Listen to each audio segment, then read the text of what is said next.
Hey guys, welcome back to the channel. Techno Talks here. So in front of us today, we do have the Google Pixel 8a, which just arrived. And so I'm super excited to get this device checked out. So without further ado, let's go ahead and open this up. All right, so taking a look at the box, this is very similar to all of Google's devices. It does say Pixel 8a with the Google logo up top. We have a nice little image of the phone in the color that you get. And this is going to be the Aloha color, which is their new color for this phone. It does say Google on the left and Pixel 8a. On the back, we do get some information regarding the storage. And then if we do just plop it down, here is a look at our Pixel 8a. So again, this is in the Aloha color. We do get 4 colors, which is going to be Bay, Porcelain, and Obsidian, plus the color right here. And if we do go ahead and take this off, inside, we do get a nice little USB-C to C charging cable. And we also do get a nice little adapter, USB-A to USB-C, to go ahead and transfer all your data from other devices to your Pixel device, which is super nice that they actually still include this. A lot of companies have stopped including that. We also do get a nice little SIM ejection tool right there, and then we do get some pamphlets in here. So let's go ahead and move all this to the side. So once again, taking a look at the main attraction right here, this color is looking super cool. I'm not sure how well the camera is picking it up, but again, this is probably going to be one of my favorite colors for any device this year. So taking the sticker off, which is designed a little differently this time around. It is covering the back portion as well. Here is a look at our display. And if you haven't already noticed, this phone is a lot rounder compared to previous devices, even compared to the Pixel 8 Pro, which I have right here. I am kind of a fan of this. It's a lot easier to hold rounded devices. But again, I'm not sure if this is the one I'm looking for, but I will have to use this for a little longer. So while taking a look at this phone, let's go ahead and talk about the body. So we do have a plastic back.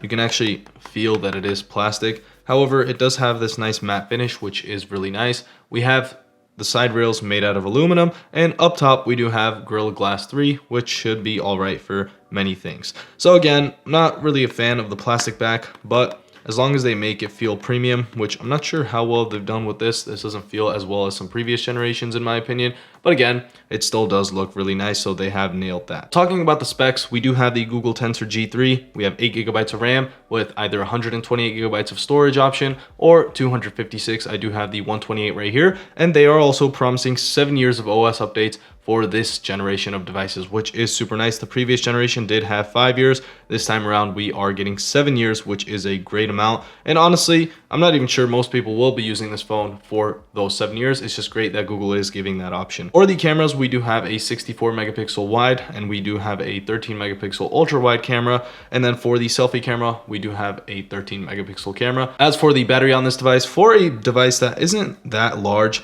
this actually has a pretty large battery. It does have a 4,492 milliamp hour battery, which is super nice. And we also do get 18 watts of fast charging, which I don't really think is fast at all. Google has always suffered with the charging aspect, even with the Pixel 8 Pro I have right here. The biggest gripe that I have about these devices is going to be the charging. We also do get wireless charging, even though we have a plastic back. It does have 7.5 watts of wireless charging. Not too fast, but again, that is how wireless charging usually goes. So while powering this device on, let's go ahead and talk about this display. So as you can see, we do have some pretty large bezels, which isn't really too bad as long as they're pretty symmetrical. We do have a tiny little chin. It's a little larger than the side bezels, which does get it a little annoying. But again, for a budget device, so this does depend on everyone's budget, but again, this is Google's budget device. It's not too bad. We do have a 6.1 inch display. We have a 1080p by 2400 and 430 ppi display, which is really nice. However, the main attraction of this has to be the peak brightness. For a display on this type of device, it does get 2000 nits of peak brightness, which is really good. And again, we do get up to 120 hertz, which should be expected nowadays. So let's go ahead and get this device set up. All right, so getting started up with the setup, let's go ahead and click get started. You can have the option to set up using another device. I have my Pixel 8 Pro, but I do want to go ahead and start fresh with this one. So I'll go ahead and click this. So I did connect to the Wi-Fi, and now it is getting the phone ready. So this may take a few minutes. Usually doesn't take that long. It only takes a couple of seconds, but we'll go ahead and wait for this. So this screen is actually new. It says, who are you setting this phone up for? Obviously this is going to be for myself, but you do have the option for my child. This is the first time I'm seeing this, so it's nice that they have an option like this. All right, so it's asking to connect to a mobile network. You can either set up your eSIM right now or insert your SIM card. I'm gonna go ahead and set it up without a SIM for now, so let's go ahead and click skip. To set up your PIN, we do get the option for set up fingerprint unlock. So this is an under display fingerprint sensor, which we're used to by now, I'm guessing, because a lot of phones have it now. So let's go ahead and touch and hold the sensor. lift and touch, change the position, lift and touch again. So let's go ahead and go through this process, which usually is pretty simple. Go ahead and place the tip, place the left edge, place the right edge. And again, we are done with our fingerprint sensor. So fingerprint added, click next. Set up face unlock, which I'll go ahead and do as well. So more, I agree, how to set up face unlock. On the screen, hold your phone at eye level, go ahead and start.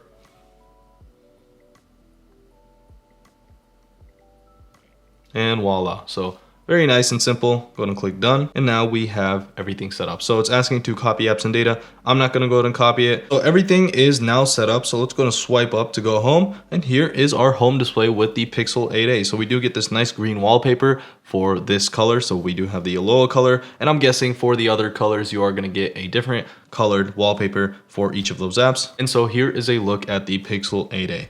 Honestly, this display is looking really nice. It's looking very clean, which is good to know for devices at this price point that Google is actually working on that display. So now let's go ahead and go through some of the settings on this phone. All right, so taking a look at the battery settings, which is really nice. We do have the battery percentage, adaptive charging. You can either use this, you can turn it on or you can turn it off. I usually turn this off because sometimes it does charge slower when I really do need it because it's not able to calculate that. But again, for people that want to actually save the battery or you want to use it for a long period of time, go ahead and switch that on, as that will definitely help. You can check your battery diagnostics, battery usage, battery saver. Let's go ahead and go back, go into our display settings, which I really do want to check out. So here we have our adaptive settings. I'm going to go ahead and turn that on for now. We have a screen timeout, our lock screen, dark theme or light theme. So this is going to depend on what you want. I'll go ahead and keep it on dark theme. You can change your display size and text, night light, if you do want to use it. You can also set an automatic schedule for it. So sunset to sunrise.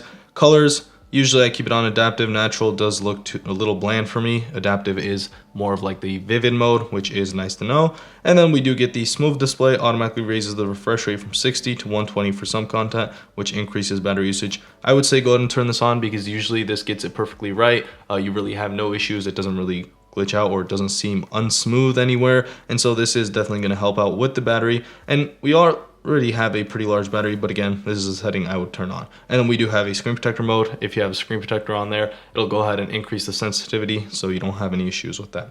So overall, the settings are pretty simple. We did already go ahead and set up our fingerprint unlock. So let's actually go ahead and test that out. So go ahead and put our finger down. It's going to ask for our PIN real quick. All right, so using our fingerprint, really nice and easy to use, very smooth and responsive. Go ahead and put it on the edge a little and it works perfectly. And then if we do go ahead and try the face unlock, go ahead and close it, lift to wake, and it's unlocked. And boom. So really nice and fast. It's not as secure as it is a 2D face unlock, but again, for the people that want to use it, you can use it. I usually use it on all of my Android devices, even though they're not as secure. I like to use it. It adds the convenience to it. It feels a little easier sometimes. But again, if you don't want to use it, if you do want the extra layer of security, go ahead and turn that off. Go ahead and use your fingerprint. And as you just saw, the fingerprint sensor is already super fast. So overall, a really nice device for a price of $500. I do want to use this for a couple of days. I might even insert my SIM into this and use this as my main device for a couple of days just to really see the experience of this Pixel 8a. As again, the battery is really nice, the display is really nice, and overall Pixel UI is a very smooth UI. Plus we do get the Tensor G3, which is already in the 8 Pro. Other than some overheating issues which I have with the 8 Pro, the Tensor G3 is able to handle most things I throw at it. So let's go ahead and quickly head into the camera settings. Once again, we do have that 64 megapixel wide lens and the 13 megapixel ultra wide. Go ahead and click done. And if we do go ahead and go into our video settings, I do want to check out what we get for the recording option. So we do get 1080p, 4K, and we do record in 4K 60. However, it does turn off speech enhancement when you do record in 4K 60. It doesn't have the auto option on 4K, but we do get it on 1080p. So it depends on your settings. You do get the regular standard stabilization. If you do turn on 60 Hertz, you do lose a couple of settings. So let's go ahead and keep it on 4K 30. And if we do switch to the selfie camera, we do have the option of 4K, but this is only at 4K 30 frames per second. So you cannot choose 60 frames per second on that. We do get some slow motion settings. And if we do go into that, we only have just some settings which takes you into more settings. So nothing for the slow motion, you can't really play around with it. But overall, I am guessing this device takes some pretty decent photos as it is a Pixel device, and Google usually does a great job with the photos. Video wise, I'm not really sure, even with my Pixel 8 Pro, I don't really like the videos. I still think that iPhones take the best videos, and then the runner-up would probably be Samsung's for me. But again, Google has to work on that. So photo wise, great device. And I do have to use it, but I'm guessing Google has already figured that out. So that will basically be it for this device. Overall, a really nice device, has some pretty decent features for this price point. And again, if you do want to check this product out, there will be a link down below. All right, so now that we had the chance to take a look at the Google Pixel 8a, which is Google's budget device this year, go ahead and leave a comment down below if you think the price is fair, if Google should have added more features, if Google shouldn't have added some features and added some other features. So go ahead and leave your thoughts down below. And as always, if you did enjoy this video, make sure to like and subscribe, and see y'all in the next one.